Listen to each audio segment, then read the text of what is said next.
Now, internationally, the United States, Joe Biden, it's been quite a week for the president. He pardoned his son, Hunter.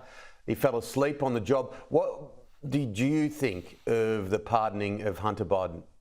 It's a stain on his legacy, Tim, no question. And the Democrats and his own liberal supporters in the media have turned on him viciously, mostly because he promised in June he would not pardon his son, and even after the election stated he would not pardon Hunter.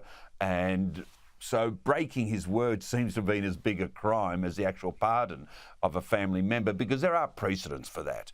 Jimmy Carter pardoned his brother. George Bush, a senior, pardoned a son. Bill Clinton pardoned a half-brother.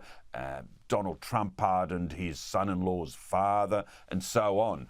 But it's the way the Democrats are meant to be more pure than the Republicans, and the hypocrisy and the deceit, feeding in also into the fact that Joe Biden, the Democrats, hid from everybody his declining capacity. So I'm afraid Joe Biden will be remembered for a very long time for his egregious pardoning of his son.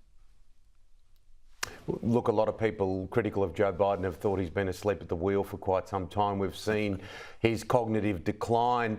It's a bit of an anecdote of where the Democrats are at the moment. We're going to look at that later in the show this morning, about how they have to rebuild. They'll have an opportunity in a couple of years, of course, in the midterms, but they really have to start to look inwardly about where they go. Yeah. Agreed, Tim.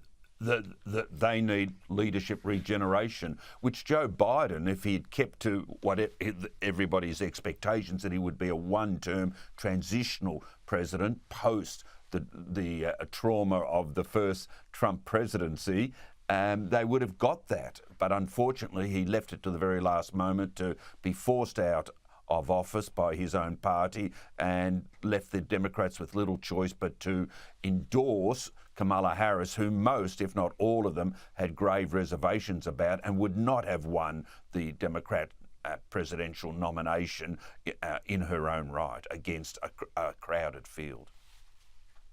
Peter, good to chat. We will do it again next week. Enjoy the rest of the weekend. Thanks, Tim.